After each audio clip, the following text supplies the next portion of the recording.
Welcome, ladies and gentlemen. It's another glorious episode of Illiterate. My name is Evan. My name is Taylor. I did some research. And I actually tested for a movie about 3 or 4 months ago, so that was fun. This week we're doing Dr. Sleep, but more so Stephen King. Here we go. Let's get into it. Stephen King has probably one of the most impressive bodies of works of like working authors right now. And he's at 60 he's in books. the middle of a renaissance. He's everywhere all the time. We've already done an episode on him. We did it. Did we do another one? And we've got more planned. That's the ridiculous thing here. We've got more planned. We just briefly touched on certain elements of his life in it, more so just how he created it. So if you're interested in that, go check out that episode. But this is going to be Dr. Sleep and a pretty good overview of who is this man, why is he making what he's doing, why is it so timeless, why does he have, well, I guess this year he's had Pet Sematary, It Too, In the Tall Grass, Castle Rock, and Dr. Sleep. Man. And if you're not aware, Dr. Sleep is the sequel to Stephen King's book, The Shining. Now, there was an amazingly famous horror film made after The Shining that was released in 1980, made by Stanley Kubrick.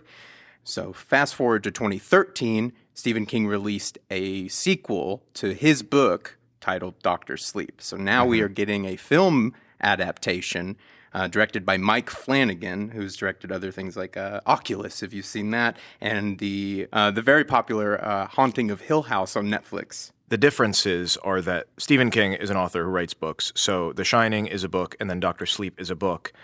Stanley Kubrick notoriously made the movie The Shining very different from the book, and Stephen King was not happy with this. Famously unhappy. So how does this guy, Mike Flanagan, make a movie that is a sequel to the movie that everybody knows, but also stay true to the book, even though different things happen that affect both worlds? It's quite an undertaking. Yeah. The film is phenomenal. And if you're a fan of Stephen King's work, if you're a fan of Stanley Kubrick's work, please go see this movie. It's not really doing well at box office right now, but nobody's saying it's bad. All the reviews are actually pretty stellar. And I urge people, if you are at all interested in this one is really floundering right now, and it's really beautiful. The faith in this Mike Flanagan guy comes from, he already has made a Stephen King property, and it's called Gerald's Game, and it came out in 2017 on Netflix.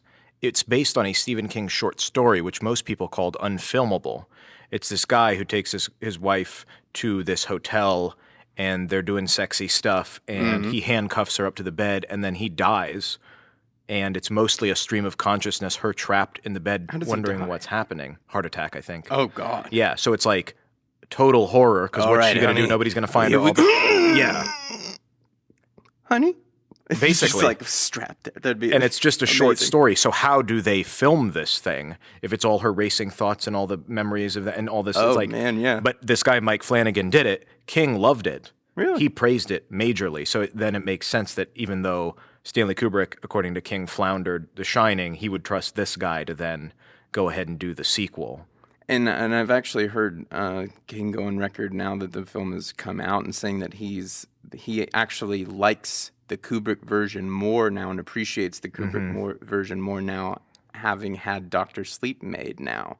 That somehow Dr. Sleep is able to build, it does not take away, and somehow adds and rounds out a story to, that the author was unhappy with. It somehow balanced it out, where now King is almost saying that, like, I do like the opening, but I like it as one thing together. Right, like a giant piece. 6-hour movie. So how did Stephen King, how did he come up with any of this stuff? Why is he one of the most prolific authors of all time? There'll be some interesting Easter eggs, particularly one author that all of our listeners will know, that they were on the come up from the start. Stephen King shot through into space with his success. This other person floundered for quite a bit of time until much later, but we'll get into who that is and how they're connected and all of that stuff. But first, with Dr. Sleep, how did it happen? We talked about in the Joker episode how they voted whether or not Robin should live or die. And then in our Nancy Drew episode, there was a vote taken before they wrote the book about whether Nancy Drew should break up with her boyfriend in the most recent thing. So this book... they said yes. And they said yes. So this book In 2009, Stephen King posted a poll on his website of whether the next thing he should write should be a sequel to his Dark Tower series or a sequel to The Shining. Dr. Sleep won 5,861 votes to 5,812. So just a little over 50 votes. Yeah. People were like, yeah, you should do a sequel to The Shining. So that's how that got started. But that's fascinating. Yeah. And so I'm sure he has to come to Twitter with at least an idea that he can do it. Like, I have this and I have this. I don't know which one to do. It's interesting to like. Yeah. He, like you said, he did have initial concepts for both of these books, and he did write more Dark Tower books, and he did write this. So I think it was just, which one should I really go for? Mm-hmm. What are my fans looking for? What do you want next? I can do these. Yeah. The initial influence for Dr. Sleep came from a cat. There is, not to spoil anything, but there's a cat in the movie that has particular clairvoyance, and this is based on a real-life cat at the Steer House Nurse Center in Rhode Island. This happened in 2005. It was this cat who, the nurse that eventually wrote a book called Making Rounds with Oscar, which came out in 2010, about this cat. So this cat at this nursing home was wandering, was kind of annoying, would hiss at people, was just kind of a therapy cat just around in the ward. But it would make its way, and if it was staying with a particular patient for a significant time, for like hours, because it was always roaming, that patient then died hours later. Not that it was the cat's fault, but that the cat was sensing that person was going to die. Right, like and a would thunderstorm. And would be by its bedside, yeah. And this cat accurately predicted 25 deaths. Oh my gosh. So they could notify the family members and being Ethel, we think Ethel is about to go, like, come say your last rites, come hold her hand, and then Ethel would die. And that cat gave so much precious time to so many people. Yeah. That is phenomenal. And as of 2015, Oscar the cat has predicted over 100 deaths to get people to come in before it's too late. And who knows That's beautiful. What it is. Yeah, but so he read this article about this and was like, that's got to be something that I've got to use. Wow. This cat.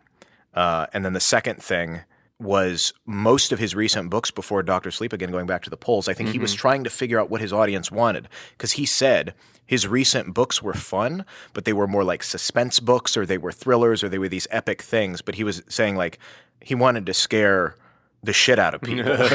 He was like, they were not balls to the wall scary. Daylights out of you. Yeah. And he was like, I don't necessarily want to go back because people are being like, he must be touching empty on the old gas gauge. Like, No, he can still blind.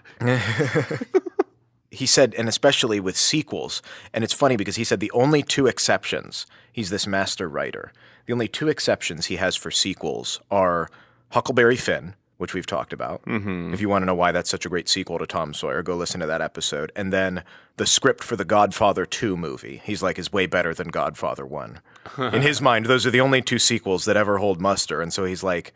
What about Terminator 2? Not according to him. What about Terminator 2? Nope, he hasn't seen it. We'll let him know. Wants to know about some sequels. I just DM'd him that he needs to Good, do let me know what he says.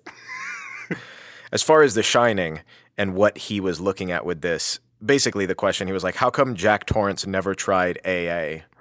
Like, in the book, he comes in, which is why he didn't like Jack Nicholson's portrayal in The Shining. It was like Jack Nicholson they portray is a crazy Torrance person. as a very bitter person, kind of just a jerk from the get-go, and he just is on this decline, and that is, and I know that is famously where Stephen King does not agree about just where the character is, and that has a lot to do emotionally with where your character is by the third act when they're walking around with an axe trying to chop their family into bits. So I can understand where that is a major thing for him, is what are you supposed to be feeling? I think you're feeling very different things from the book to the Kubrick film, and then there was a TV adaptation done in the 90s, which King actually does like a bit.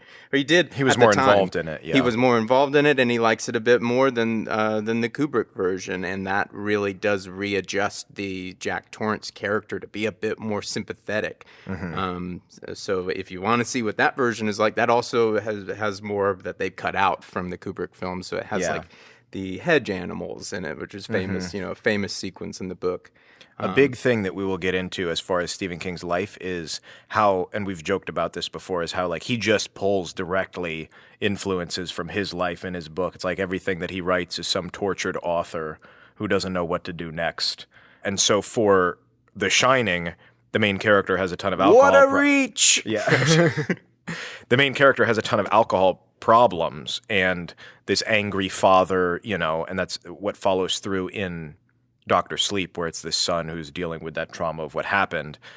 King never had a father in the house. So you can't look at his life and be like, oh, my dad was crazy because he just never had a dad. But as far as him, he's like saying, me as a father, showing anger to my kids. Oh, afraid of what you might do. Right. And yeah, Stephen King had troubles with alcohol, which we'll get into, but how it has a tendency to ruin the hold you have on your temper.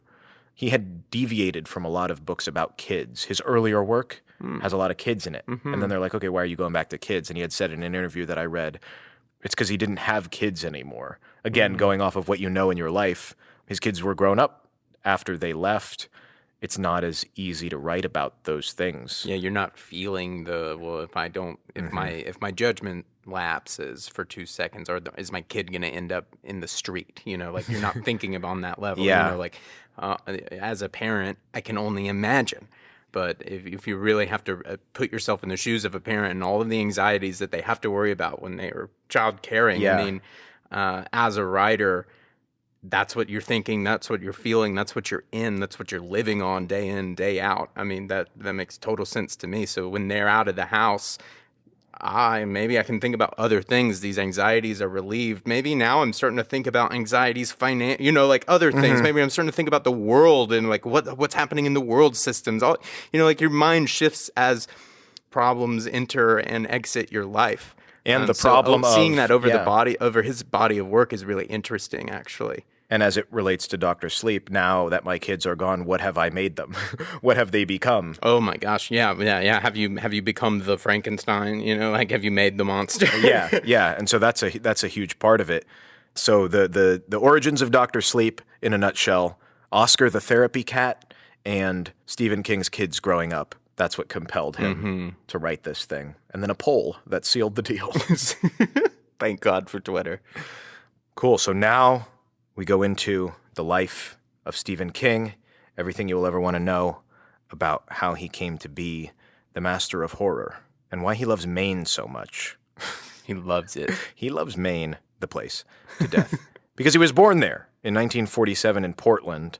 At the age of 2, as we said, his father disappeared. Gone. Gone. Left the house. Said he was going out to buy some cigarettes, never came back. Oh my God. He never found out what happened.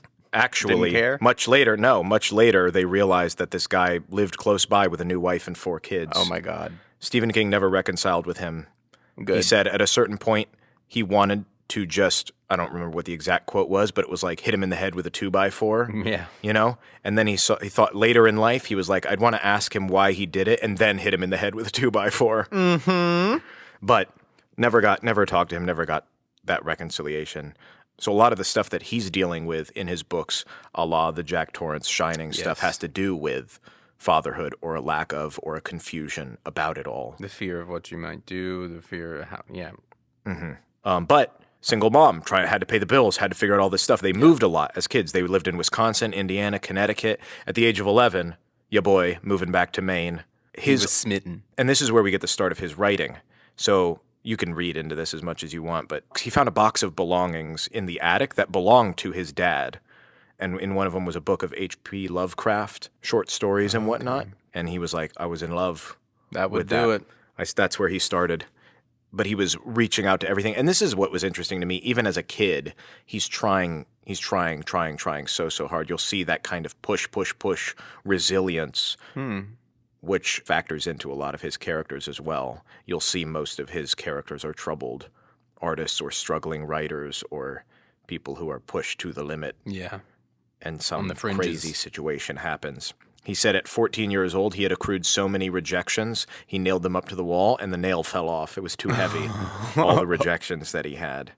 But his first story he got out was in a magazine in 1965, and then while in college, in Maine, he fell in love with Tabitha, who he's been married to since 1971. Oh, that's Similarly adorable. to the Stan Lee stuff, I felt like. And they just were like that young, hard scrabble life. He was a high school teacher. They lived in a double-wide trailer. He had to also work as a janitor at night and a gas pump attendant and work at this industrial laundry facility in the summer, just like grinding it out. He's submitting stuff. Nothing's happening. He keeps on writing. Just dredging that material, though. Just pack it away. Feel it all. Yeah. I mean, I bet it did. I bet all of that was just charged the battery that all this stuff comes out of. You know, right around the corner. Like, yeah. This is it, man. And he's had a couple short story sales in this time, but you can just imagine also what Tabitha's thinking. Like, what are we doing? You know, they were young and in love and had nothing, and that's kind of also when you bet the farm on somebody. It's like. Yeah, she liked Stephen King before he was Stephen King. Yeah. She liked him for who he was. The man. In spite of all the success. And that's kind of who you want to have around. So in 1973, he tried to write this short story called Carrie, and he threw it away. Oh. And she comes in, takes it out of the garbage, and is like, you got to do this. But here, let me help you. Because he was like, I don't understand. I can't write. I'm just stuck on specifically the female perspective of this is just not working for me. So she was like, let me help you. And also, this can be a novel. This doesn't have to just be a short story.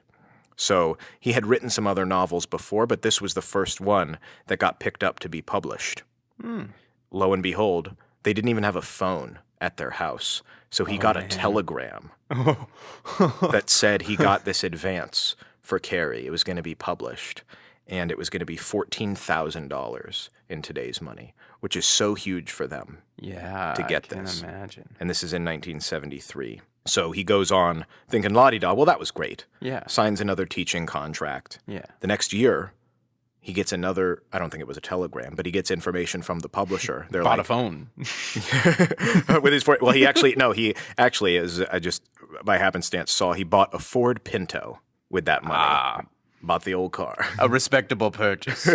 Evan approves. Forget all the Terminator stuff we talked about. He's back in the limelight. So just la-di-da, whatever. But then the company calls him again on his new phone and says, we sold the paperback rights for $2.2 million. Oh, my God. In today's money. Based on your contract, we get half, but he still got over $1 million. Wow. Life changing. Can you imagine that? Working as a janitor, working as a high school teacher? Wow. No, man, no. And being like, oh my God. That's over. Somebody hands you a check. Yeah. Boom. It's done. Like, Shakes, walks from away. then on, he's writing full time. Wow. And that's all he's ever done from Fabulous. then.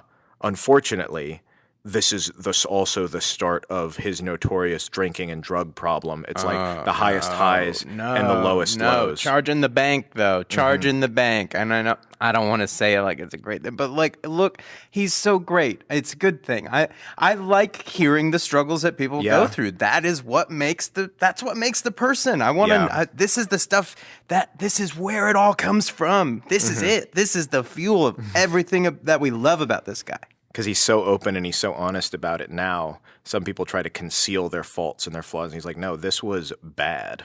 This was really bad. And he harnessed it. He harnessed it into so much good. Right around this time, they move, but only to southern Maine.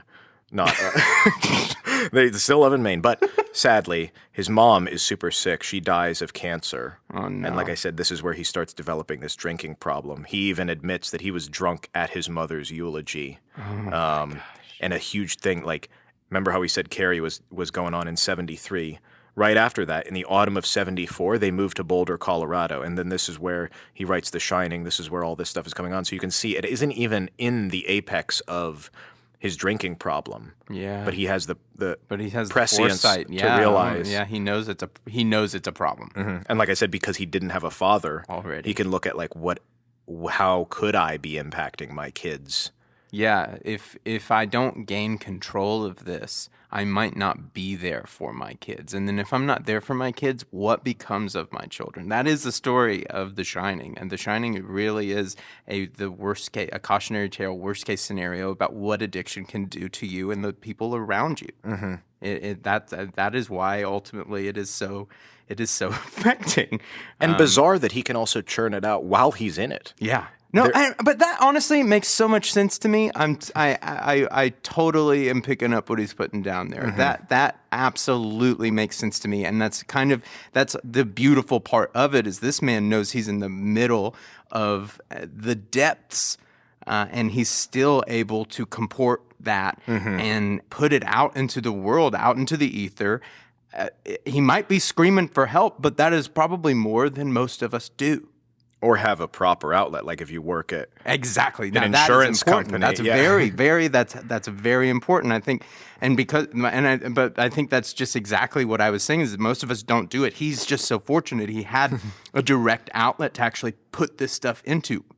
I mean, it's really hard. A lot of people are so burned out at work; they don't have time to, throw 4 hours at playing music or whatever their passion is, and it's different for everybody. Everybody is so different. I don't know what goes on in your life. But it's so amazing that this guy did it in the middle of all of it. He's putting the flags up going, this is insane what I'm in the middle of. And if I don't get out of it, what I'm writing will be me. Yeah. How do I fix this?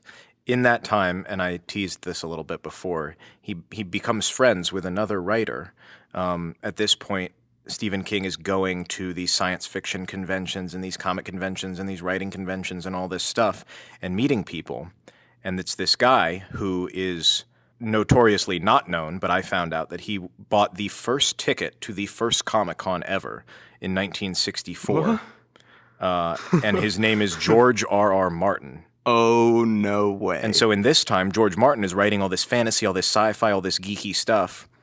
They were at these conventions together. Oh, my gosh. Hustling it out. Now, Stephen King is a little bit above George R.R. Martin. George R.R. Martin did not even get into the Game of Thrones stuff until the 90s when he was writing it. And then it didn't even become huge until people knew about the shows in the 2000s. So, but they were friends. They played poker together. They knew each other. And in an interesting connection to another episode that we did, George R.R. Martin credits Stan Lee as his main influence over Tolkien, who did Lord of the Rings, over Shakespeare, which a lot of his stuff is similar to. He says Stan Lee was his biggest influence. Oh, wow. And I don't know if you remember, we talked about how the big thing that Stan Lee did was he had, you could write in the bullpen and you could write letters to the editor, and he might write you back or send you an envelope with nothing. Yeah. So George R.R. Martin, in Fantastic Four number 20, which Fantastic Four was the thing that Stan Lee gambled his whole career on, George R.R. Martin is the letter to the editor in number 20. Wow. Yeah. Oh, my God. So it's all interconnected. Oh, God. That's beautiful. Yeah. I will post a link in the show notes. I found... This happened very recently. There was a conversation between George R.R. Martin and Stephen King, and it's just two friends cutting it up, having a blast, talking about stuff. I think it's in front of some college, and they talk about their friendship. They talk about their struggles, just having a blast, and you can really see, oh yeah, these guys are the real deal. Is it Patrick Stewart and Ian McKellen? Yeah. Yeah, they're just friends on the same journey. A beautiful friendship. Yeah. And you can see also what a reverence George R.R. Martin has for Stephen King. But they each are so praiseworthy of each other. Yeah, totally different. I mean, everybody's on their own game. Yeah. And I want to be on your level. Show me what are you into? What's your story? What are you making? What are you doing? Show me how you see it. Mm-hmm. That's what show me your level. Don't try to get on it. Nah. Show me you.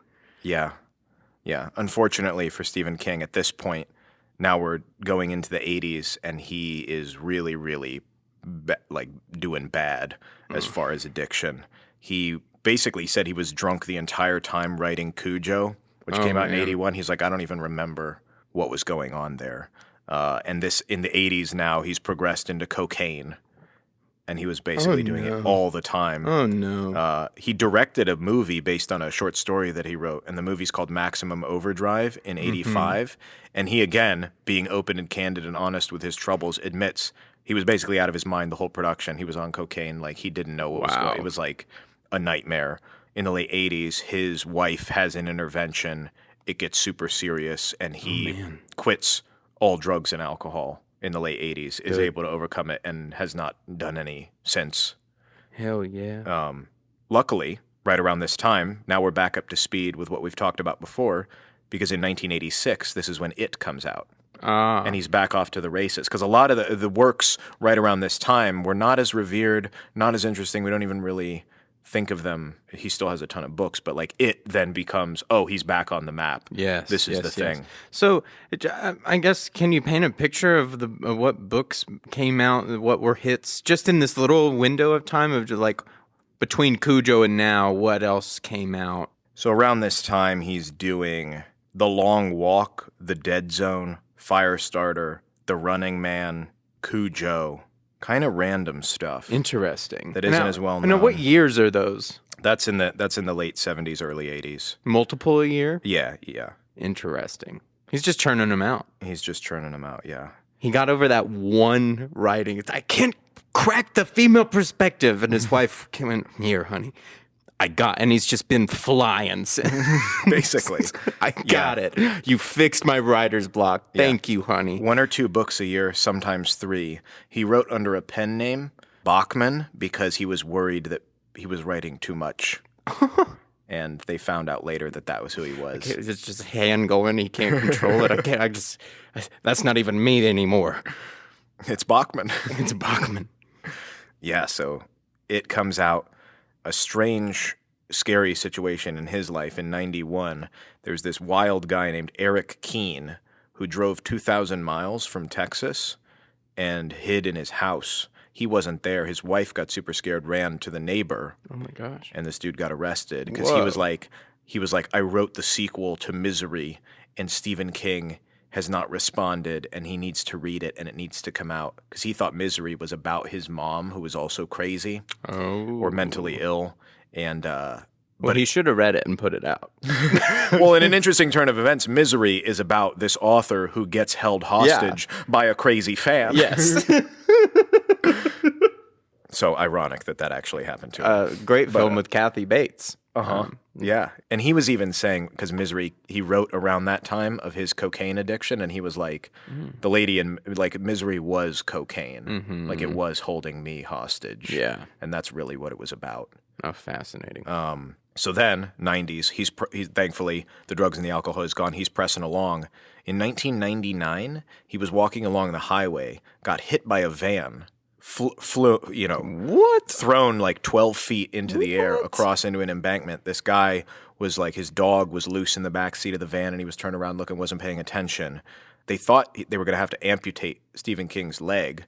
He had a broken hip, a collapsed lung, all this stuff. He had 5 operations. Find out the guy, Brian Smith, who hit him, had 11 convictions for speeding and driving under the influence. Oh my God. He was kind of a mess. Stephen King obviously greatly affected him in terms of writing. He ended up writing a book, and he was like, this is one of the books I wasn't really happy with because I was in so much pain, and I had to write longhand because I couldn't write with a typewriter or a computer when I was all laid up. But again, still writing. Yeah. What a madman. Full body cast, just with just a wrist out. Leg almost amputated. Yeah. He's doing it. Hooked up to machines. Yeah. Now that we come across 2000, the millennium, we see he's done all this stuff, but it's interesting to see because he is not perceived, in spite of this massive body of work and cultural influence, as anybody of any sort of literary merit, even by this point. And I was telling Taylor before we got on air that we are in the presence of somebody that once he is gone and we are gone will be remembered as a great. I'm convinced of it. Once we're in the eye of the storm right now, we're just seeing one little piece of the elephant. When he is gone and we forget how goofy he can be, and all the just that he stops being a person and is really just cemented as an author along with all of the other greats. This body of work is just going to be with us as long as there are books to be read. And we can rag on him all we want to right now. I just think once we are all gone, he is going to be up there with all of them. Yeah, and he has even thought about this, and I'll post a link to the interview, but they said if you had to pick your favorite book, which I'm sure every author hates, but he said straight out the gate, it's a book called Lisey's Story. And that he wrote this this is the book that he was writing after this happened, or a few years after this van incident happened, where he got hit. And the story is about this prolific author who has died. and the widow is left with reckoning with what had happened, and it's a very personal story. And he said that's his most favorite book because it's about marriage, and he hadn't written about it. And the two things he wanted to talk about, in his words, one is the secret world that people build inside a marriage, and the other was that even in that intimate world, there's still things that we don't know about each other. And it's like, again, pulling from his life, who he is, what he's going through, and that's his favorite book. I want to read that now. And he's even thinking about... I've never even heard of this book. Yeah. Never even heard this book before, but that is, I want to go there with him, Yeah, because he's thought about, like you said, like his legacy, what happens when he's gone. But, of course, there's like ghosts and things, like that. Well, he's But now, like I said, he's not quite yet being taken seriously. So in 2000, and this is a book I highly recommend, which I have read, called On Writing. And it's a memoir, it's a confessional, it's a guide. It's him being taken seriously as a writer, his daily practices, how he feels about things, a little bit of his memoirs. He doesn't go too much into the drugs and the drinking there, but he does acknowledge it. But he doesn't make it the whole expose in this book. It's mostly about writing and how to write and what it means to be a writer and the craft. To pick that up. That's cool. Yeah, it's called On Writing. And after that point, then people are like, oh yeah, he knows what he's talking. He's not just writing goofy horror books, because in 2003 he won the National Book Award, which is for literary works, and this was super controversial. A lot of critics were like, this doesn't make any sense because John Updike won it, Toni Morrison won it. See, they're the people I'm talking about. We can rag on them all we want. We can say he's not this, he's not that. No. The people giving this award the award are in the same place of mind that I am, is that this guy, once we are out of our context, once we are less than a thought in this universe, this dude and his body of work will still be there, and he's going to be more than we give him credit for now. And I think it's also because Stephen King lays it down so that the common man can understand. Like in Stephen King's words, he says, most of my novels have been plain fiction for plain folks, the literary equivalent of a Big Mac and large fries from McDonald's. I am able to recognize elegant prose, but I have found it difficult to write it myself. So he's taking the mickey out of himself and saying, yeah, my work is Big Macs and fries. McDonald's is still like the biggest fast food restaurant in the world. It serves 1% of all meals every day in the world. So that, the more I think about this analogy, the more I agree with it, and the more I'm like, that's fine. It's just the human experience, and he's just comported into these crazy stories, and he's just got an amazing amount of work. Yeah. And even though he is the king of horror and the king of fear and scary stuff, even in all of the stuff that he's done, I found in this interview, the interview asked him, what is he afraid of? And he was like, sure, I'm afraid of all kinds of things. I'm afraid of failing at whatever story I'm writing, that it won't come up for me, or that I won't be able to finish it. This dude who has consistently written 6 pages a day for his entire adult life. He's just sipping that fear. He's got to finish it. He's got to finish it, and he's got to work on the next one. He's got to finish it. He's been sipping that fear as fuel, and he's been pumping them out. And that's why he's so relatable and identifiable, because he's pulling from his life. He's struggling with drugs and alcohol. He's coming out of it. He's wondering what it did to his kids. He's putting all of this. He's wondering how his wife, it's all coming about. We can still relate to him and be like, he's still afraid about it. He's not like he's going to be the guy this time. He still doesn't know. He's living it. Who knows what's going to turn out the next second. So sharing it with all of us. He's got those anxieties. To tie it back around to Dr. Sleep, this really comes back to that flip side of addiction. Whereas The Shining is, if I don't stop this, if I don't get a handle of this, what could it do to my family? And the other side being, if I live with it and let it go, can I use it for anything? Can I help anybody with it? Yeah. How long can I ignore things? How long can I pretend something didn't happen? Yeah. All of those things I found to be very, very, very eloquent. So if you're interested in all in the movie, I would definitely suggest checking it out. Just the latest in all of these adaptations. We're going to be doing more Stephen King. Check out the links in the show notes for all the interviews and all the research and all that stuff. Next week, we have got Ford versus Ferrari. Based on real life. I'm so excited. I've been waiting for this all summer. And in the meantime, hit us up at illiterate pod on Instagram. Check out our memes. Let us know what you thought of the episode. Anything you liked, didn't know. Let us know what you're watching. Let us know what you're reading. We're interested. We're always looking for new stuff to do episodes on. Yeah, so hit us up. Anyway, all right, guys, we'll talk at you later. All right, bye.